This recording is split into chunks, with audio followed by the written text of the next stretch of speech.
7월 20일 저녁 방송을 시작하겠습니다. 개인 투자자는 멘탈이 90% 이상입니다. 아무리 좋은 보석을 찾았어도 그 보석이 다이아몬드 가치를 찾을 때까지 그들은 미친 듯이 흔들어댈 것입니다. 투자에 있어서 똑똑한 것 중요하지요. 근데 그것보다 백곱절, 천곱절 중요한 것이 멘탈입니다. 아무리 보석을 찾았어도 내가 중도에 포기하게 되면 끝이지요. 투자를 또 단 대면에 있어서 겸손한 마음, 겸허한 마음, 끊임없는 분석과 연구, 그리고 건강 관리, 무척 중요하죠? 에너지의 분산. 이 모든 것들 다 하나하나가 중요합니다. 장거리 마라톤이기 때문입니다.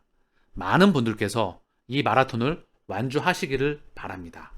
멘탈 관리 또한 아무나 할 수 있는 게 아니라고 생각을 합니다. 그 마음, 여러분들이 힘들어하는 마음을 누구보다 잘 알고 있습니다. 미칠 듯이 에너지를 다 쏟아부었는데 계좌 잔고가 리셋이 되었던 적도 있었고요. 그리고 그때 제가 보시면 아시겠지만 성격이 굉장히 열정적이잖아요. 이랬던 제가 무기력증이 왔었던 적이 있었습니다. 좀 당황스럽죠? 그렇죠? 아무것도 하기 싫고 죽고 싶지는 않은데 살고 싶은 마음이 별로 안 들었던 겁니다. 그래서 멍하고 밥만 자고 밥만 먹고 잠만 자고 똥만 쌌던 기억이 있었던 것 같습니다. 근데 그 과정도 결국 지나가더라고요. 그래서 힘을 주지 말아라. 그리고 그냥 걸어가거라. 찾으면 결국은 도착한다. 그 가치를 본인이 확신했던 거에 대해서 분명히 인정을 해라. 본인의 R&D에 의해서. 그리고 욕심 부리지 마라. 그냥 하는 말이 아닙니다. 다시 한번 언급드리지만 올라갈 때 좋아하지 말고 떨어질 때 슬퍼하지 말아라. 누군가에게 이 말을 하면 미친놈이라 그러겠죠. 근데 여러분들은 이제 그 말을 아시겠죠. 이유가 올라갈 때 좋아하니까 떨어질 때 곱하기 2배, 3배 슬퍼지거든요. 근데 올라가는 기간은 너무나 짧고 떨어지고 박스권에서 팍팍 기는 기간은 너무나 길죠. 그렇기 때문에 우리는 우리 길을 평상시와 똑같이 걸어가거라. 이미 여러분들은 그 길을 걸어가고 계십니다. 저와 함께 말입니다. 자, 그러면 오늘 방송을 시작해. XRP는 보안이 아닙니다. SEC 소송에서 리플의 랜드마크 승리. 자, 리플의 인사이드 아티클에 지금 게재가 되고 있죠. 리플은 암호화 자산 XRP가 증권이 아니라는 법원의 7월 13일 결정은 리플뿐만 아니라 전체 미국 암호화 산업의 획기적인 판결입니다. 이것은 SEC에 대한 업계 최초의 승리이며 미국의 다른 암호화 자산, 토큰 및 증권 규제에 대한 선례를 설정합니다. 이 사건은 항상 한 거지, 즉 암호화 토큰인 XRP가 투자 계약이 될 수 있고 따라서 법에 따른 보완이 될 수 있는지 여부에 관한 것이었습니다. 법원은 디지털 토큰인 XRP가 그 자체가 증권이 아니라고 분명히 말했습니다. 리플 CEO인 브래드 갈링하우스는 법원의 결정은 회사뿐만 아니라 크립토 시장 전반의 역사적인 사건이 되었습니다. 우리는 소송 초기부터 리플이 법에 옳고 역사에 옳다고 말해왔습니다. 자, 그래서 이 결정은 집행의제에 의한 기관의 규제에 중대한 타격이며 이 결정을 의회가 행동하고 미국에서 암호화폐에 대한 명확한 규칙을 설정하는 전환점으로 곧 되돌아보기를 바랍니다. 의회가 행동하고 법으로 만들어진다. 그게 중요한 것이겠지요. 자, 그래서 XRP를 상장 폐지한 미국의 거래소는 이미 XRP를 재상장했거나 코인베이스, 크라켄, 제미니, 비트스탬프를 포함하여 계획을 발표하였다. 물론 XRP는 전 세계적으로 많은 거래소에 계속 상장되어 있습니다. 일본, 스위스, 아랍에미리트, 영국을 포함한 여러 외국 규제기관은 이미 XRP가 증권이 아니라고 판단했습니다. 더불어서 싱가포르 통화당국은 리플에게 주요 지불기관 라이센스에 대한 IPA를 부여했습니다. 이미 인정을 했다. 싱가포르, 최근에 금융의 중심지로 떠오르고 있죠. 유럽과 서양과 동양의 자본, 홍콩도 서양과 동양의 자본이 집결하고 있죠. 허브의 역할로서 말입니다. 이미 그들이 설계 작업을 끝내놓고 이제 인프라가 공사가 건설망이 도로망이 현재 확장을 해나가고 있습니다. 공식적으로 물 위로 올라가고 있다는 것이죠. 여러분들은 그거를 캐치하셨겠죠. 이제 유명 크립토 유튜버 XRP 리플사가 IPO 시에 최고 35달러가 가능하다. 일전에 한번 언급을 드렸었죠. 유명 암호화폐 유튜브 채널 비트보이 크립터, 여기 운영자 벤 암스트롱이 리플 가격 15달러는 18개월에 걸쳐 도달할 수 있는 합리적인 가격이라 생각을 한다. IPO를 추진한다면 최대 35달러까지 상승할 수 있다. 트위터로 바로 가보시죠. 15달러가 합리적이다. 리플사가 IPO하고 그 시간을 정확히 맞추면 최대 35달러가 될 수 있습니다. 뭐 언급하고 있는 거고요. 이거는 그냥 참고만 할 뿐입니다. 제가 언급을 드렸죠?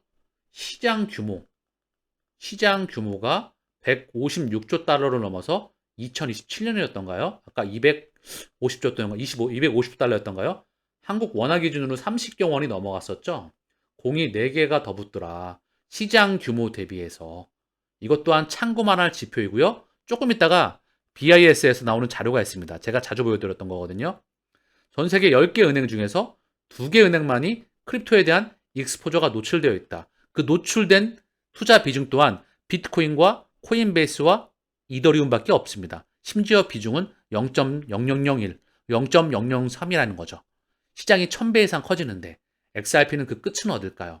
더불어 각 섹터별 대장과 그들의 끝은 어디일까요? 이제 태어났다는 겁니다. 잊지 마세요. 미래에셋의 박현주 회장, 한국 금융시장이 열리면서 여기에 전세계 자금줄이 쏟아질 거를 그는 깨달았던 겁니다. 그렇기에 지금의 미래에셋이 탄생을 했겠죠. 그쵸? 한국 셀트리온 그룹의 서정진 회장도 마찬가지였죠. 바이오 의약품의 신약의 특허가 끝나는 걸 봤습니다. 이걸 세계 최초로 바이오 시밀러를 개발을 해버렸던 거죠. 그리고 세계적인 부자가 됐고요. 에코프로 그룹의 이동채 회장 또한 2차 전지의 세상을 예측한 거죠. 그렇죠?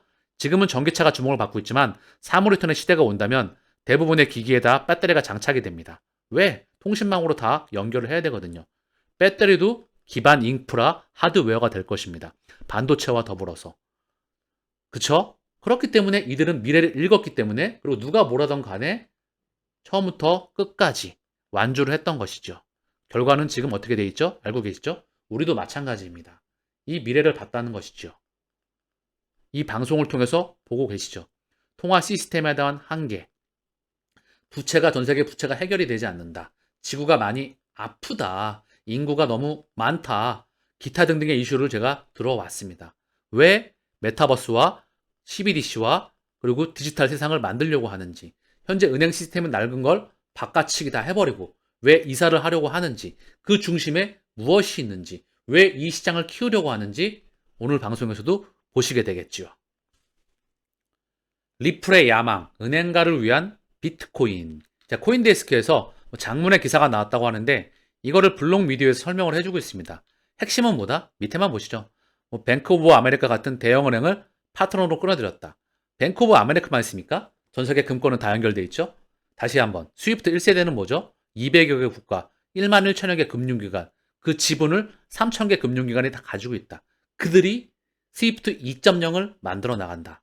겉으로 보기에 코로나 팬데믹이 왔고 러시아가 우크라이나를 침공을 해서 스위프트 망해서 배제가 됐습니다.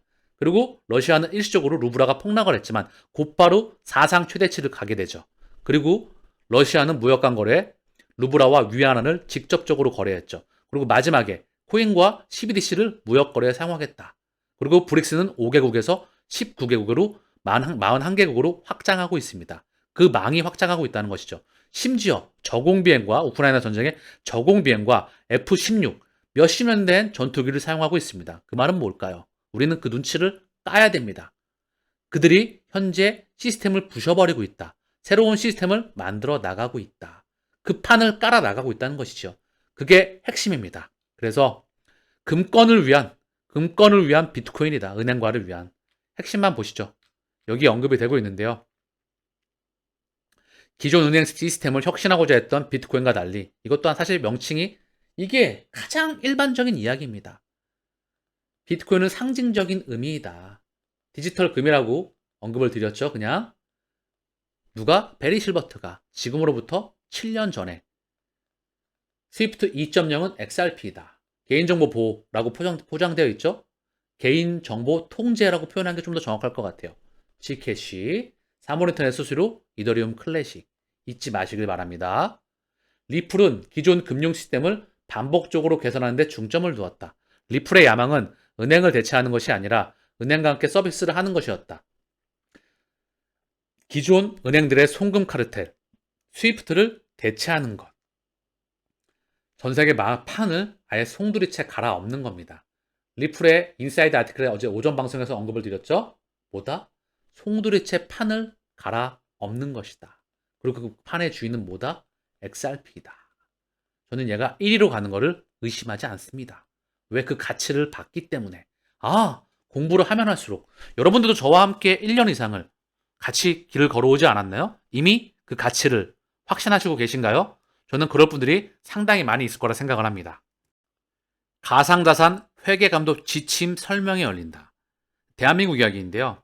금감원, 회계기준원, 한국공인회계사회 주최, 디지털자산거래소 공동협의회가 후원한다. 금감원, 회계기준원, 한국공인회계사회가 공동 주최하고 디지털자산거래소 공동협의체가 후원하는 가상자산 회계감독 지침안을 찾아가는 설명회가 26일 드림플러스 강남 지하 1층 메인홀에서 개최가 된다. 이번 설명회는 금감원이 지난 12일 발표한 가상자산 회계 지침 안내 및 공시 투명성 제고 추진의 사업의 일환이다. 자, 결국 회계, 가치가 부여되는 시스템으로 들어온다. 이거를 인지하시라는 거죠. 가치가 부여가 된다. 회계장부로 들어오게 된다. 회계장부에 자산, 부채, 자본, 여기에 자산으로, 그리고 여기에 유동자산에 꽂히겠죠. 그리고 여기에 자본으로 또 계속 확장해 나가겠죠. 그게 바로 가치가 부여가 되는 겁니다. 여러분들은 수백 년간의 통화 시스템이 바뀌는 그 시발점에 와 있습니다. 제가 아까 언급드렸던 국제결제은행 BIS, 여기에서 자기자본 비율을 정합니다. 가치를 부여한다는 거죠. 암호화폐 익스포저 은행은 전 세계 은행의 20%이다. 메이저 은행 중에 10개 중에 2개밖에 없습니다. 그것도 메이저 은행들 중에서 10개 중에서 2개 은행만이 암호화폐 그걸 보유하고 있는데, 그 보유하고 있는 암호화폐들조차 비트코인이 40, 코인베이스가 30, 이더리움이 5% 미만을 차지했다. 자, 그러면 핵심이 뭐다? 암호화폐 익스포저 중 은행의 총 익스포저 총 암호화폐 중은 0.013%에 불과했다. 암호화폐 수탁 규모도 총 익스포저의 0.005%에 그쳤다. 전체 은행 표본에 대입하면 암호화폐 익스포저 비중은 0.0003, 수탁 비중은 0.0001까지 줄어든다. 이 말은 뭐다? 시장이 1000배 이상 커진다. 플러스 알파, 이것도 보수적으로 잡았다. 자산의 토크나, 그것도 파생상품 시장만 언급드린 겁니다. 1200조 달러, 이것도 파생상품 시장만. 다른 거 뺐습니다. 그냥 이것만 잡죠. 갈 길이 너무나 많이 남았으니까. 이제 응애하고 태어났습니다. 여러분들은 그 과도기에 있다. 시장이 미친 듯이 커져간다.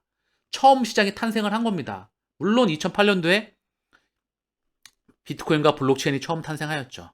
그러나 진짜 시장은 이제 세금이 부여가 되고 법안이 만들어지고 진짜 세상의 시스템으로 들어오는 금융기관이 아직 자금을 미친 듯이 쏘지도 못했습니다. 자금을 쏘고 싶어도 이제 쏠 수 있는 시스템이 만들어져 가고 있다는 거죠. 그게 중요한 겁니다. 나스닥 암호화폐 예치 서비스 포기, 비트코인 현물 ETF에 영향을 미칠까? 자, 여러분들은 어떤 생각이 드시나요? 예치 서비스를 진짜 포기할까요? 암호화폐 나스닥 예치를 포기할 수 있을까요? 저는 뭐다? 이런 걸 보고 이제 여러분들이 필터링과 함께 자기만의 걸로 해석을 해야 됩니다. 반드시 저는 올 걸로 보고 있어요. 안 올 수가 없겠죠. 여기에서 다음 문명의 중심지인데. 그럼 뭐죠? 속도 조절이다. 펀더멘탈이 보면 이거는 거스를 수 없는 대세이다. 전 세계 자본주의의 심장인 나스닥에서 이거를 증권과 코인으로 교차를 안 시킬까요? 저는 반드시 시킨다. 다만 시차와 속도를 조절할 뿐이다. 이거를 걸를 수 있어야만 됩니다. 아시겠죠? 저는 그 그림을 당연히 그립니다. 소시에테 제너럴 암호화폐 자회사 프랑스 최초 디지털 자산 사업자 자격을 취득하였다. BNP 파리바와 더불어서 프랑스의 대표적인 금권이죠. 소시에테 제너럴. 여기서 프랑스 최초의 디지털 자산 사업자 자격을 취득하였다. 이 세상을 이들은 이미 준비해 왔죠. 그게 공식적으로 모습을 드러내고 있는 것 뿐입니다. 미국 상원 다음 규제 타깃으로 디파이 찍었다.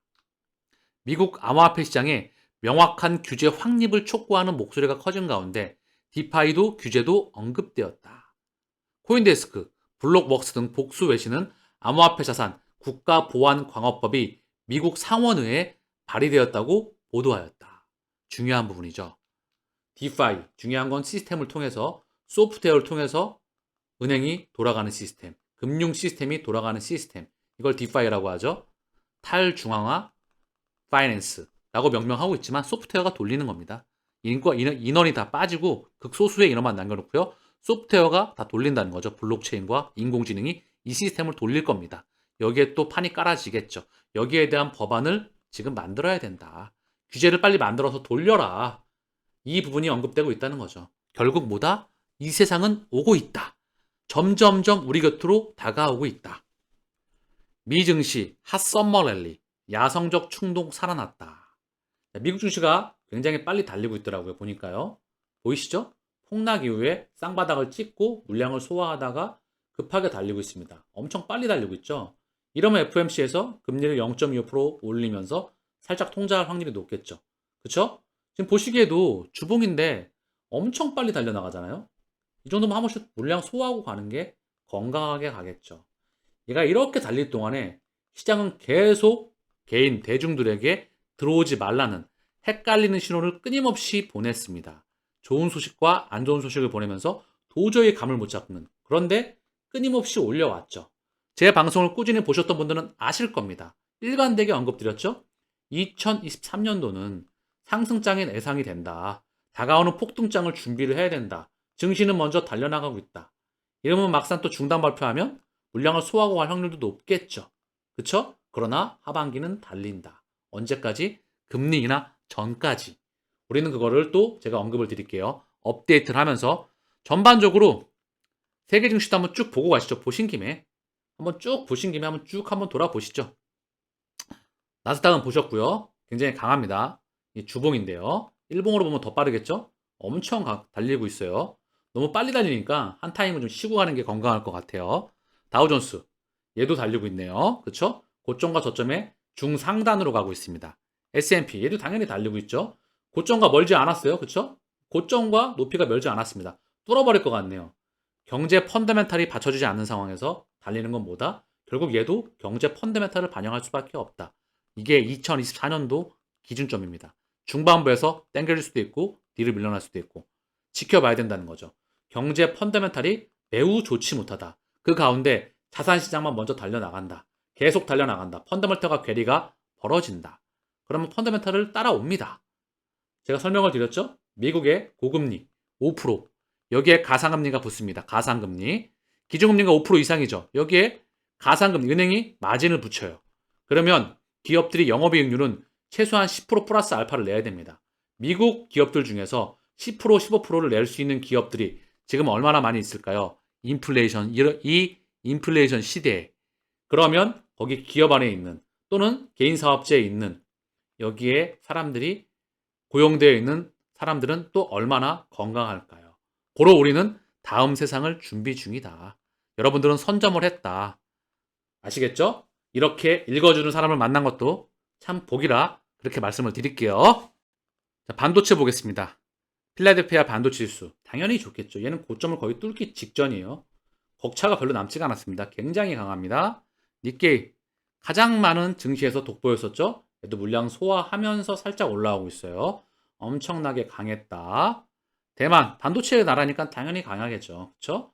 고점과 얼마 멀지 않았다. 필라델피아 반도체 지수랑 거의 비슷하게 생겼네요. 그러나 필라델피아 반도체 지수가 조금 더 강했다. 대만 지수보다. 자, 독일 굉장히 강합니다. 독일도 고점 부근에 와 있어요. 거의 뚫기 직전입니다. 상해가 좀 약하죠?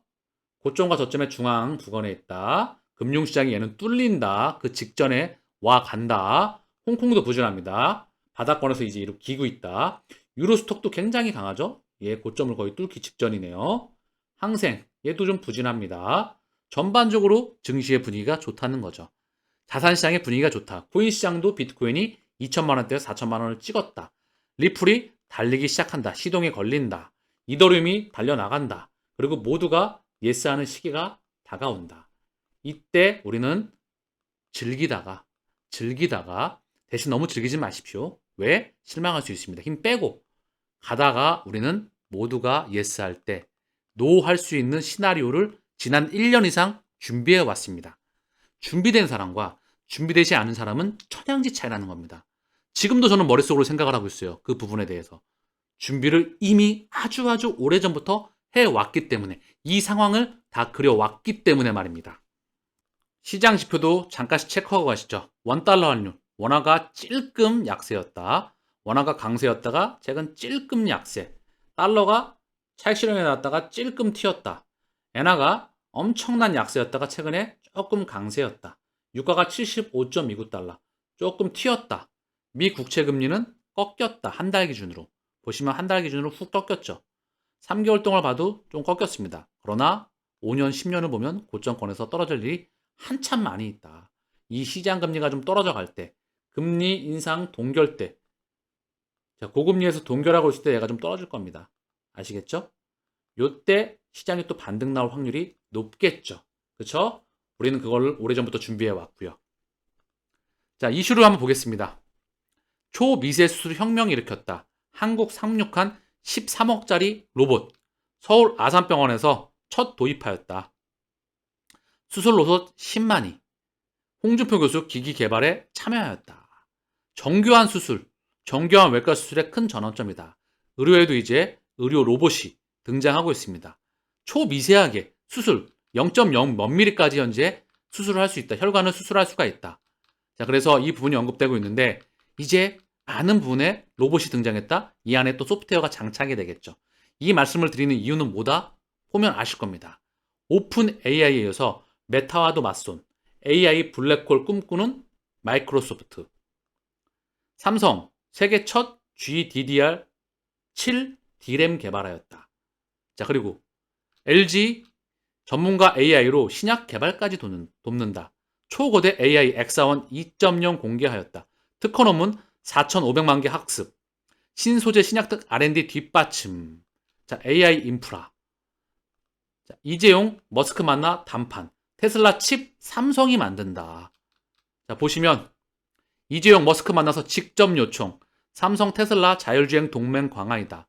첨단 칩 경쟁에서 TSMC의 일격. 자율주행 칩 빅3 모두 수주. 자, 그러면서 테슬라의 하드웨어 5.0 칩의 파운드리 물량을 삼성전자에 맡기기로 결정했다. 자, 그래서 여기 보면 삼성전자 파운드리 매출을 보게 되면 사물이템에 컴퓨터, 자동차, 모바일, 고성능 컴퓨터 이런 것들이 나오겠죠? 어쨌든 중요한 건 반도체, 인공지능, 로봇 이런 부분들이 나오죠. 이게 바로 4차 산업의 핵심 인프라 하드웨어입니다. 소프트웨어 중심이죠. 우리를 이 부분을 보면서 통찰력을 우리가 읽어볼 수 있을 거예요. 이거는 방송 끝날 위에 손정희 회장이 언급했던 핵심 사항이 있습니다. 같이 소프트뱅크 손정희 회장 30년 후의 미래. 손정희 회장이 어떤 포럼이었기도 하고 어떤 회담이었던 것 같기도 한데, 거기에서 질문자가 손정희 회장에게 질문을 합니다. 지금부터 30년 후는 어떨지 묻고 싶습니다. 사실 저는 3년 후의 미래보다 30년 후의 미래를 예측하고 이야기하는 것을 더 잘합니다. 30년 후를 이야기하기 전에 여러분들 중 특이점이라는 용어를 몇 분 정도 아시나요? 특이점은 무엇을 의미하는 걸까요? 만약 당신이 특이점이라는 단어의 뜻을 아신다면 손을 들어주세요. 몇 분 안 들었어요. 네, 좋습니다. 한 5%? 여러분들 중 5%가 아시는군요. 95%는 아직 모르시는 분들이거든요. 95%의 사람들은. 하지만 이것이 중요합니다. 앞으로 10년, 20년, 30년이 지나면은요, 모든 사람들이 와우, 특이점이야말로 우리가 논의해야 할 가장 중요한 주제야라고 말할 것입니다. 제가 2년 전에 같은 질문을 했을 때는 1%의 사람들만 손을 들었습니다. 그리고 2년 뒤에는 5%로 증가하였습니다. 어쩌면 지금 관객분들이 평균보다 많이 배운 분들일 수도 있겠네요. 그건 그렇고, 특이점의 핵심 의미는 컴퓨터의 지능이 인간의 지능을 앞지른다는 뜻입니다. 이해되셨나요? 그렇다면 이게 무슨 뜻일까요? 컴퓨터의 지능은 이진법입니다. 0과 1이죠. 0이 아니면 1이죠. 0과 1의 묶음인 것입니다. 인간의 뇌 역시, 사람의 뇌 역시 이진법입니다. 뉴런이 붙었다 떨어졌다 합니다. 그렇다면 당신의 머릿속에는 몇 개의 이진법이 있을까요? 한 번이라도 생각해 보신 적 있으실까요? 우리의 머리에는, 뇌 안에는 300억 개의 이진법을 갖고 있습니다. 30억 개 뉴런입니다. 30억 개 뉴런, 300억 개의 이진법을 갖고 있습니다. 뉴런이 붙었다 떨어졌다 하는 것은 사실 컴퓨터의 칩과 같은 기능입니다. 컴퓨터 칩에는 트랜지스터가 있습니다. 트랜지스터가 켜졌다 꺼졌다 하는 것이 이진법입니다. 마찬가지로 우리의 뇌도 간단하게 생각하면 뇌 안에 있는 이진법의 배합입니다. 300억 개입니다. 300억 개. 아시겠어요? 그래서 저는 20년 전에 한 개의 컴퓨터 칩, 마이크로 프로세서가 300억 개의 트랜지스터를 넘기는 시점을 추산해 봤습니다. 한 개의 컴퓨터 칩, 마이크로 프로세서 안에 300억 개의 트랜지스터를 넘기는 시점을 추산했다. 사람의 뇌를, 사람의 머리의 기능을 넘기는 시점. 언제 칩이 300억 개를 넘길까요? 20년 전, 저는 2018년쯤이 될 것으로 예상했습니다. 5년 전, 저는 다시 계산해 봤습니다. 다시 해봐도 2018년이었습니다. 지금으로부터 2년 후, 칩 하나가 300억 개의 트랜지스터를 갖게 될 것입니다. 그렇기에 기능적으로 우리의 뇌와 한 개의 칩이 거의 동등해집니다. 이것 또한 몇 년 전에 언급했던 이야기죠. 거의 비슷해지는 시점이 5년 앞이거나 5년 후일 수도 있겠지만 트렌드가 가장 중요하기 때문에 저는 개의치 않습니다. 30년 후에는 어떤 일이 벌어질까요? 칩 하나에. 그때는 5배가 아닙니다. 100만 배가 될 것입니다. 이 말이 지금 여러분들은 다시 한번 이 기사를 보셨죠? 다시 한번 초미세 로봇, 여기에 들어가는 소프트웨어, 오픈 AI, 메타와도 맞선 AI 블랙홀 꿈꾸는 마이크로소프트, 삼성 세계 첫 GDDR7 D램 개발, LG 전문가 AI로 신약 개발까지 돕는다. 자, 이재용 삼성전자 회장 머스크 만나서談判, 테슬라 칩, 테슬라도 AI에 무척 많은 투자가 되고 있죠. AI, 인공지능과 블록체인, 우리가 만나야 될 세상.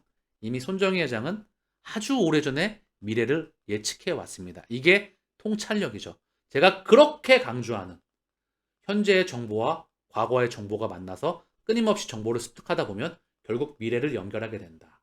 당연히 리딩, 이 부분은 기본이 되겠죠. 리딩 머신, 제가 좋아하는 단어입니다. 어쨌든 중요한 건 이렇게 되면 미래를 읽어낼 수가 있습니다. 손정희 회장은 또한 미래를 만드는 사람 중에 하나이죠. 테슬라의 앨런 머스크와 더불어서 어쨌든 중요한 건 뭐다? 우리는 미래를 현재 선점하고 있는 사람들입니다. 그렇기에 방송을 시작하면서 언급해드렸죠? 멘탈 관리가 90% 이상이다. 출발지와 도착지는 이미 정해져 있다. 이 가운데 수백 번, 수천 번의 흔들기가 있을 뿐입니다. 결국 마라톤을 완주하는 건 여러분의 몫이라는 것을 다시 한번 말씀드리면서 오늘 방송은 여기서 마치겠습니다. 여러분, 제가 깜빡했는데요. 질문사항을 깜빡했네요. 제 찐 구독자님이신데요. 순도 100%의 강연, 그날이 언제쯤 가능할까요? 한 내년 기준점일 것 같은데요. 그 기준점 보시면 될 것 같아요. 내년 기준점이지 않을까 싶어요. 자, 또 다른 분이 질문을 해주셨습니다. 수없이 많은 기술은 복사되어서 또 다른 대체 기술로 발전해 왔는데 리플도 대체 코인이 안 나올까요? 아님 없나요? 여러분들은 이제 아시죠? 리플은 경쟁 업체가 없습니다. 경쟁 업체를 처음부터 만들지 않았습니다. 만들더라도 흡수되거나 아예 들어오지도 못할 겁니다. 이미 그 정도의 파괴력을 갖췄기 때문에 저는 그리 보고 있습니다. 그렇기에 출발지와 도착지가 정해져 있다 생각을 하죠. 기술이 더 발전했다? 그러면 흡수를 하거나 없애버리거나 둘 중에 하나겠죠. 아마 흡수할 확률이 높겠죠. 그들의 입장에서 권한을 또 분산을 시켜주겠죠. 고로 경쟁사가 없는 상태입니다. 대체 불가능하다. 제가 언급을 드렸죠. 대체 불가능한 걸 제가 좋아하는 단어이다. 대체 불가능. 자, 마지막으로 다음 팬데믹 때 백신 접종을 안 하면 아무 데도 못 가게끔 할 것 같은데 맞아야 할까요? 이거는 직접 판단하셔야 될 것 같습니다. 이 부분에 대한 건 아직 팬데믹이 아직 오지 않았죠? 요거는 제가 오기 전에 또는 그때쯤 다시 한번 또 언급을 드릴게요. 아마도 그때는 또 100% 순도 방송할 때쯤이지가 않을까 싶어요. 어쨌든 중요한 건 그 이유겠죠. 그 이유겠지만 중요한 건 그 전에 제가 또 언급을 드릴게요. 여러분 너무 걱정하지 마시고요. 이미 중요한 건 여러분들은 이 마라톤을 완주하는 것이 중요하겠지요. 오늘 방송은 여기서 마치겠습니다. 감사합니다.